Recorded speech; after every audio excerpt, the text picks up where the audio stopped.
तो कहानी की शुरुआत ऑस्ट्रेलिया से होती है, जहां हम एक कपल को देखते हैं जिनके नाम ग्रेग और हैदर हैं। ये दोनों टूरिस्ट हैं, साथ ही वो दोनों एक ही हॉस्टल में रुके हुए थे। वहीं से उनकी जान पहचान हुई थी। ये अपने ग्रुप के साथ ऑस्ट्रेलिया में घूमने आए हैं, लेकिन ये अपने ग्रुप से अलग होकर शार्क केज वाला एक्सपीरियंस लेने निकल जाते हैं। वो दोनों साथ मिलकर टकर्स एक्सपीरियंस नाम की एक कंपनी की बोट पर आ जाते हैं, जो शार्क के साथ रोमांचक एक्सपीरियंस देने का वादा करती थी। जहां पहुंचने पर वो दोनों देखते हैं कि टूरिस्ट वाली जगह पूरी तरह सुनसान होती है, लेकिन वहां सिर्फ एक बूढ़ा आदमी होता है जिसका नाम डेव है। डेव उनसे कहता है कि टकर अभी हॉलीडेज पर है, इसलिए वो तुम्हें लेकर नहीं जाएगा। तभी अचानक टकर खुद वहां पर आ जाता है, जो खुद को बोट का कैप्टन बताता है और कहता है कि वो ही इस टकर्स एक्सपीरियंस को चलाता है। अब क्योंकि टकर हॉलीडेज पर था, लेकिन फिर भी वो उन दोनों को ले जाने के लिए तैयार हो जाता है, जिसके बाद टकर दोनों को बोट में बैठाकर समुद्र की ओर निकल पड़ता है। खैर, रास्ते में बातचीत के दौरान टकर उन दोनों को अपनी पुरानी कहानी बताता है कि बचपन में उसने शार्क अटैक सरवाइव किया था, जिसके स्कार्स आज तक उसके शरीर पर हैं। साथ ही वो उन्हें एक अखबार की रिपोर्ट भी दिखाता है, जिसमें उसके बचपन में हुए शार्क अटैक का जिक्र था। इसलिए उसी दिन से शार्क्स के साथ उसे अजीब सा ऑब्सेशन हो गया है। हैदर कहती है कि ये जॉब तुम्हारे लिए कितनी टफ होती होगी। मैं समझ सकती हूँ, क्योंकि तुम शार्क अटैक से बचे थे। इसके बावजूद फिर भी शार्क्स के बीच में ही काम करना पड़ता है। तुम्हारे लिए ये तो बहुत डरावना एक्सपीरियंस होगा। मैं होती तो दोबारा कभी पानी के पास ही न जाती। पर टकर उसे कहता है कि वो शार्क की गलती नहीं थी, जिसके बाद वो पानी में खून डाल देता है, जिससे वहाँ पर काफी सारी शार्क्स आ जाती हैं। अब डाइव करने का समय आ चुका था, इसलिए टकर हैदर और ग्रेग को एक लोहे के पिंजरे में बंद करके धीरे धीरे पानी में उतारता है। चारों ओर शार्क तैर रही थी, जिसे देखकर हैदर घबराकर ग्रेग का हाथ पकड़ लेती है और धीरे धीरे खुद को संभालते हुए उस रोमांचक पल का मजा लेने लगती है। इतने करीब से शार्क को देखकर और ये जानकर कि शार्क्स अग्रेसिव नहीं होती, उन्हें काफी मजा आता है। खैर, अब हंसते खेलते वो दोनों वापस बोट पर आ जाते हैं और टकर को थैंक्स बोल ही रहे होते हैं कि तभी टकर ग्रेग के गले में चाकू मारकर उसे वापस पानी में फेंक देता है। हैदर चिल्लाती रहती है, लेकिन इस बीच समंदर में उसकी चीख को सुनने वाला कोई नहीं होता। यहाँ से सीन शिफ्ट होता है और हमें एक अमेरिकन लड़की जफर को दिखाया जाता है, जो सर्फिंग करने के बाद गोल्ड कोस्ट के पास एक दुकान में पहुँचती है। वहीं उसकी मुलाकात मोजिस नाम के एक रियल एस्टेट एजेंट से होती है, जो अपनी कार के लिए एक जरूरी केबल ढूंढ रहा था, क्योंकि उसकी कार स्टार्ट नहीं हो रही थी, इसलिए उसे हेल्प चाहिए थी। अब क्योंकि जफर के पास बड़ी कैंपर वैन थी जिसमें वो रहती है, फिर भी वो मोजिस की हेल्प करने से मना कर देती है, क्योंकि वो लोगों से दूर रहना पसंद करती है। जिसके बाद जफर बाहर पार्किंग लॉट में पहुंचती है तो उसने अपने कप में आइसक्रीम छुपाकर रखी हुई थी, जिसे निकालकर वो चुपचाप खाने लगती है। तभी वहाँ उसकी दोबारा मोजिस से मुलाकात हो जाती है। मोजिस जफर से दोबारा हेल्प मांगता है, लेकिन जफर उसे पूरी तरह नजरअंदाज कर देती है। तब मोजिस इशारों में उसे धमकी देता है कि अगर उसने मदद नहीं की तो वो दुकान में उसकी चोरी की बात सबको बता देगा। ये सुनकर जफर नाराज हो जाती है। अब वहाँ का माहौल बिगड़ता देख मोजिस फौरन अपना लहजा बदल लेता है। वो सफाई देता है कि वो तेज धूप में कई ब्लॉक पैदल चलकर आया है, इसलिए उसे कार तक लौटने के लिए लिफ्ट चाहिए। जफर कुछ देर सोचती है और उसकी बात मान लेती है। इसी हेल्प के चलते वो दोनों इतनी बातें करते हैं कि दोनों एक दूसरे को पसंद करने लगते हैं, क्योंकि दोनों को ही सर्फिंग में इंटरेस्ट था। जिसके चलते रात में जफर की वैन मोजिस के घर के बाहर होती है और वैन के अंदर वो इंटीमेट हो रहे होते हैं। इसी दौरान मोजिस बिना कुछ जाने एक फिन की वैन से बाहर फेंक देता है, जो कि सर्फिंग बोर्ड में फिन लगाने के काम आती है। अब मोजिस इस रिश्ते को लेकर सीरियस हो चुका होता है। उसका कहना होता है कि हम दोनों किसी रीजन से मिले हैं, इसलिए हमें साथ रहना चाहिए। लेकिन जफर एक जगह रुकने वालों में से नहीं थी। वो मोजिस के घर के अंदर तक नहीं जाती, जबकि मोजिस उस पर दिल से फैदा हो चुका होता है और उसके लिए खाना तक तैयार कर रहा होता है। लेकिन जब तक मोजिस पैनकेक बनाकर लाता है, तब तक जफर वहां से जा चुकी होती है, जिससे मोजिस काफी दुखी हो जाता है। इसके बाद जफर सर्फिंग करने एक बीच पर जाती है, जहां वैन पार्क करने के बाद उसे अपने सर्फ बोर्ड में फिन की लगाना था, लेकिन फिन की उसके पास नहीं थी, क्योंकि वो तो मोजिस ने बाहर फेंक दी थी। वहीं पास ही में एक ट्रक खड़ा था। जफर उस ट्रक में से फिन की ढूंढने लगती है, तभी उसे किसी के कदमों की आवाज सुनाई देती है। जैसे ही वो पीछे मुड़कर देखती है तो सामने टकर खड़ा होता है, जो मुस्कुराते हुए उसकी तरफ देख रहा होता है। टकर बिना कुछ पूछे उसे एक फिन की दे देता है और कहता है कि उसके पास ऐसी कई फिन कीज हैं। साथ ही वो जफर की अकेले सर्फिंग करने की हिम्मत की तारीफ भी करता है। इसके बाद जफर उसे थैंक्स बोलती है और अपने सर्फ बोर्ड को ठीक करने लगती है।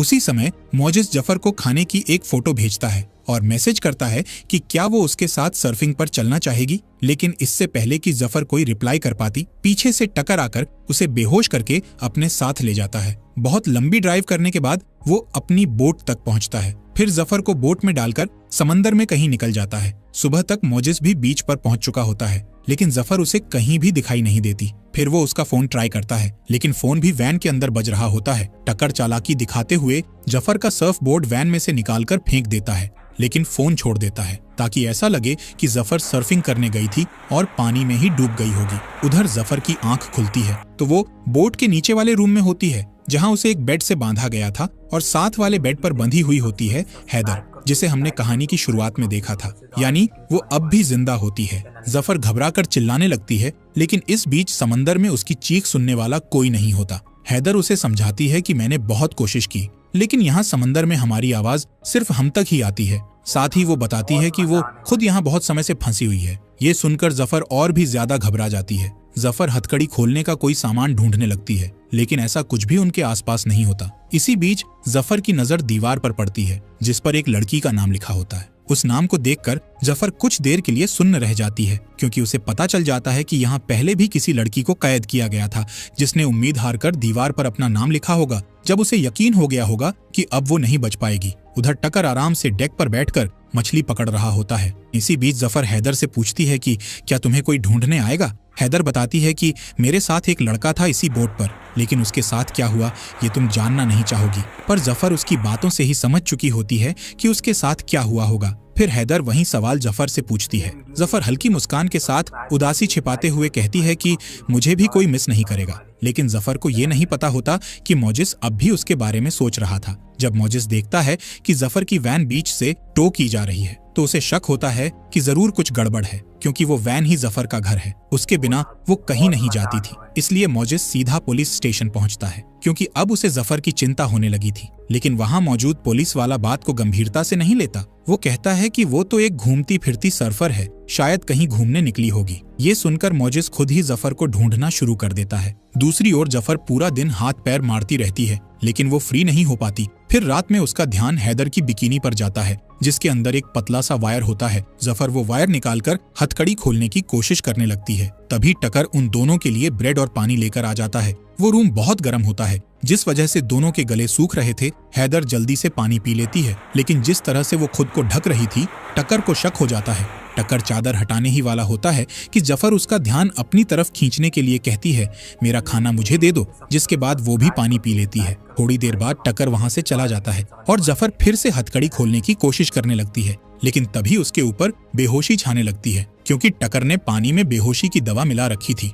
इससे पहले कि वो खुद को आजाद कर पाती, टकर उसे पकड़ लेता है, और जब जफर की आंख खुलती है तो वो खुद को डेक पर एक चेयर से बंधा हुआ पाती है। टकर ने हैदर को भी एक हार्नेस पर बांध रखा था। सामने एक कैमरा सेट किया हुआ था, सब कुछ रिकॉर्ड करने के लिए, और इस पूरे सीन को वो अपना शो कह रहा था। टकर अजीब स्पीच देना शुरू करता है। वो शार्क की तारीफ करते हुए कहता है कि शार्क दुनिया की सबसे ताकतवर प्रजाति है, और गॉड ऊपर नहीं बल्कि नीचे है, पानी में, जहां से सब कुछ शुरू हुआ था, और वहीं पर सब कुछ खत्म भी होगा। इसके बाद टकर हैदर के कुछ बाल काटकर अपने पास रख लेता है। फिर वो पानी में खून डालता है, जिससे वहां बहुत सारी शार्क्स आ जाती हैं। फिर वो हैदर को पानी में छोड़ देता है। पानी, हैदर की छटपटाहट और खून की वजह से शार्क्स उस पर टूट पड़ती हैं और उसे मार देती हैं। ये पूरा सीन टकर कैमरा में रिकॉर्ड कर लेता है। जफर ये सब अपनी आंखों से देख रही होती है और पूरी तरह दहशत में आ जाती है। कांपते हुए वो अपना और हैदर का नाम नीचे दीवार पर लिखने लगती है। तभी वो नोटिस करती है कि दीवार पर सिर्फ एक नाम नहीं बल्कि बहुत सारी लड़कियों के नाम लिखे गए थे,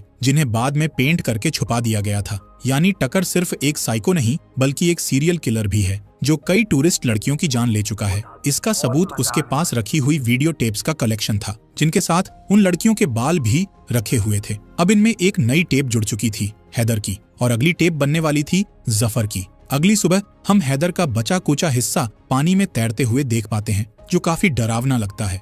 उधर मोजिस अब भी जफर की तलाश में बीच पर भटक रहा होता है। तभी उसे जफर का सर्फ बोर्ड मिल जाता है, जिसे देखकर उसकी चिंता और बढ़ जाती है, क्योंकि जफर का सारा सामान वहीं था, लेकिन वो खुद कहीं भी नहीं थी। यानी कुछ तो गड़बड़ थी। रात होते ही टकर फिर से नीचे आता है। वो जफर के लिए पानी और ब्रेड लेकर आता है, लेकिन जफर गुस्से में लात मारकर सारा सामान गिरा देती है और टकर को गुस्से में कहती है, तू खुद को शार्क समझता है, पर असल में तू बस एक कीड़ा है। ये सुनकर टकर कुछ नहीं बोलता और वहां से चला जाता है। थोड़ी देर बाद जफर का ध्यान उस बाल्टी पर जाता है जो पास में रखी होती है। वो बाल्टी का हैंडल तोड़कर उससे एक नुकीला हथियार बना लेती है, क्योंकि उसे पता था कि टकर फिर से आने वाला है। अब क्योंकि जफर ने पानी नहीं पिया था, इसलिए टकर उसे बेहोश करने के लिए एक इंजेक्शन लेकर आता है। लेकिन जैसे ही वो पास आता है, जफर उस पर बाल्टी के नुकीले हैंडल से हमला कर देती है और वो हैंडल उसके अंदर घुसा देती है, जिससे टकर चीखते हुए दूर गिर जाता है। फिर जफर जल्दी से उसकी पैंट से चाबी निकालकर खुद को फ्री कर लेती है, लेकिन जैसे तैसे टकर उसके पैर में इंजेक्शन लगाने में कामयाब हो जाता है, जिससे वो धीरे धीरे बेहोश होने लगती है। ऊपर जाकर जफर रेडियो के जरिए मदद मांगने की कोशिश करती है, लेकिन उसे कोई रिस्पॉन्स नहीं मिलता। तभी उसे दूर एक बोट दिखाई देती है। वो जोर जोर से चिल्लाती है, लेकिन उस बोट पर पार्टी चल रही होती है और उसकी आवाज वहां तक नहीं पहुंच पाती। इतने में टकर भी ऊपर आ जाता है। जफर उसका कैमरा उठा लेती है, जिसे टकर उससे वापस मांगता है, लेकिन जफर गुस्से में वो कैमरा पानी में फेंक देती है और इसी प्रोसेस में वो खुद भी पानी में गिर जाती है। वो इस उम्मीद में तैरती है कि शायद वो सामने वाली बोट तक पहुंच जाएगी, लेकिन बीच में ही बेहोश हो जाती है। टकर उसे पानी से बाहर निकालकर वापस बोट में ले आता है और उसे फिर से नीचे कैद कर देता है। अब क्योंकि उसके पास कैमरा नहीं होता, इसलिए वो रिकॉर्डिंग नहीं कर सकता। इस वजह से वो जफर को मारने का प्लान टाल देता है और सोचता है कि पहले उसे एक नया कैमरा खरीदना होगा। इसलिए वो बोट लेकर वापस किनारे की ओर निकल जाता है, लेकिन जाते जाते वो जफर को फिर से बोट के अंदर बंद कर जाता है। दूसरी तरफ अब पुलिस भी जफर की तलाश में जुट जाती है, लेकिन मोजिस को अब भी चैन नहीं होता। वो बीच की पार्किंग वाली सीसीटीवी फुटेज चेक करता है। उसे फुटेज में जफर की वैन के बाद टक्कर का ट्रक दिखता है, जिस पर टक्कर्स एक्सपीरियंस का लोगो भी होता है। ये देखकर मोजिस थोड़ा सर्च करता है और उस जगह का एड्रेस निकालकर बोट तक पहुंच जाता है। जैसे ही वो बोट पर चढ़ता है, उसे नीचे से जफर की चीखने की आवाज सुनाई देती है। वो तुरंत ब्रेक इन करता है और नीचे पहुंचता है। जफर उसे देखकर खुश भी होती है और हैरान भी, क्योंकि वो सोचती है कि ये इतना सब होने के बाद भी कैसे यहाँ तक पहुंच गया। जफर कहती है, ऊपर से कुछ ले आ जिससे मैं फ्री हो सकूं और पुलिस को कॉल कर। मोजिस ऊपर जाकर फोन करता है, लेकिन तभी टकर वहां पहुंचकर उस पर हमला कर देता है। फोन पुलिस तक लग चुका था, लेकिन टकर मोजिस को बोलने नहीं देता और उसका फोन तोड़ देता है। साथ ही मोजिस को बुरी तरह जख्मी भी कर देता है। फिर भी मोजिस हार नहीं मानता और टकर को ऑलमोस्ट मार ही देता है, लेकिन तभी पीछे से डेव आकर मोजिस पर हमला कर देता है, क्योंकि उसे अभी तक नहीं पता था कि टकर असल में क्या कर रहा था। जैसे ही डेव को जफर की आवाज सुनाई देती है, उसे पूरा सच समझ आ जाता है, लेकिन तब तक बहुत देर हो चुकी होती है। इससे पहले कि डेव कुछ और कर पाता, टकर उसे भी बहुत बुरी तरह मार देता है। अब टकर को लगने लगता है कि किनारे पर रुकना सेफ नहीं है, इसलिए वो बोट लेकर एक सुनसान आइलैंड के पास पहुंचता है और मोजिस को भी जफर के साथ वाले बेड पर बांध देता है। मोजिस अपने दिल की बात कह ही रहा होता है कि तभी टकर वहां आ जाता है और दोनों को ऊपर डेक पर ले जाता है, क्योंकि उसने डिसाइड किया होता है कि अब अगली टेप आज ही रिकॉर्ड करेगा। इस बार वो एक नया तरीका अपनाता है। टकर पहले डेव की बॉडी के टुकड़े पानी में फेंक देता है, जिससे शार्क्स वहां खींचे चले आते हैं। फिर वो मोजिस को पानी में धकेल देता है, लेकिन जफर उसे समझा चुकी होती है कि शार्क की प्रेजेंस में बिल्कुल भी हलचल मत करना। इसलिए मोजिस एकदम शांत रहता है और उसकी ये चाल काम कर जाती है। शार्क्स उसे स्निफ तो करती हैं, लेकिन अटैक नहीं करती। कुछ देर बाद टकर उसे वापस बोट पर खींच लेता है, लेकिन इस बार वो ज्यादा रूथलेस हो जाता है। वो मोजिस को कई बार स्टैब करता है और फिर एक बार फिर से उसे पानी में फेंक देता है। मोजिस अब लगभग मरने की कगार पर होता है, लेकिन तभी उसकी नजर ऊपर एक लाइफ गार्ड हेलीकॉप्टर पर पड़ती है, जो जफर की तलाश में उड़ान भर रहा था। उसी डर से टकर फिर से उन्हें नीचे ले जाकर बंद कर देता है। मोजिस की हालत बहुत गंभीर हो चुकी थी। उसकी सांसें चल तो रही थीं, पर बहुत धीमी थीं। जफर ये सब देख पा रही थी। वो किसी भी हालत में अब और देर नहीं करना चाहती थी। वो अपना हाथ हथकड़ी से बाहर निकालने की कोशिश करती है, लेकिन फेल होती है। तब उसे एक ही रास्ता दिखता है। वो अपना अंगूठा तोड़ देती है ताकि हाथ को बाहर खींच सके, लेकिन हाथ फिर भी नहीं निकलता। अब आखिरी होप के तौर पर वो अपने ही दांतों से अंगूठे को चबाकर पूरी तरह अलग कर देती है, और जैसे ही उसका हाथ बाहर आता है, वो जल्दी से बंधन से मुक्त हो जाती है। उसी समय टकर नीचे आता है और इंजेक्शन से उसे बेहोश करने की कोशिश करता है, लेकिन जफर उसे चकमा देती है और खुद उसे कमरे के अंदर धकेलकर बाहर से दरवाजा बंद कर देती है। अब ऊपर जाकर वो बोट का सिस्टम स्टार्ट करती है, लेकिन टकर भी ऑल्टरनेट रास्ते से ऊपर पहुंच जाता है और पूरा सिस्टम बंद कर देता है। जफर के पास सिर्फ एक ही मौका था, फाइट और एस्केप। वो टकर से एक जबरदस्त फाइट करती है और जैसे ही उसे मौका मिलता है, वो पानी में कूद जाती है, क्योंकि उसे सामने एक आइलैंड दिखाई दे रहा था जहां शादी का रिसेप्शन चल रहा था। लेकिन जफर के हाथ से खून बह रहा होता है और पानी में शार्क्स भी मौजूद होती हैं। ऊपर से टकर भी एक छोटी बोट लेकर उसके पीछे लग जाता है। जफर जान बचाकर आइलैंड तक पहुंचती है, लेकिन वो कुछ कर पाए इससे पहले ही टकर उसे फिर से पकड़ लेता है और उसे बेहोश करके वापस अपनी बोट पर ले आता है। इस बार टकर को पूरी तरह यकीन हो जाता है कि असली खतरा मोजिस नहीं बल्कि जफर है, इसलिए वो इस बार रोल बदल देता है। अब चेयर पर वो मोजिस को बांधता है और हार्नेस पर जफर को लटका देता है और अपना नया शो रिकॉर्ड करने की तैयारी करने लगता है। इसी बीच वहाँ एक ग्रेट व्हाइट शार्क आ जाती है, जिसे देखकर टकर तक हैरान रह जाता है क्योंकि बाकी सारी शार्क उस शार्क के आते ही भाग जाती हैं। टकर काफी देर तक उस शार्क को देखता रह जाता है। उसे याद आता है कि बचपन में उसी ने उस पर हमला किया था, पर वो अब भी उस शार्क से मोहब्बत करता था। उसके मुताबिक वही उसका गॉड था। फिर वो बिना देर किए जफर को पानी में छोड़ देता है, पर जफर अब भी पूरी तरह होश में थी। टकर एक हार्पून उठाता है ताकि वो शार्क को उकसा सके, लेकिन वो हार्पून उसके हाथ से छूटकर जफर के पास पहुंच जाता है। जफर उसी हार्पून से खुद को फ्री करती है और पानी में गिर जाती है, जहां उसकी नजर शार्क पर पड़ती है और वो एकदम पास से उसे देखती है। शार्क उसकी तरफ आती जरूर है, लेकिन कोई नुकसान नहीं पहुंचाती। शायद उसे भी जफर में कुछ अलग दिखता है। वो भी एक सर्वाइवर थी जैसे वो खुद था। जफर को और भी हिम्मत मिलती है। वो दोबारा बोट पर चढ़ती है और टकर से एक जबरदस्त फाइट करती है। टकर ताकतवर होता है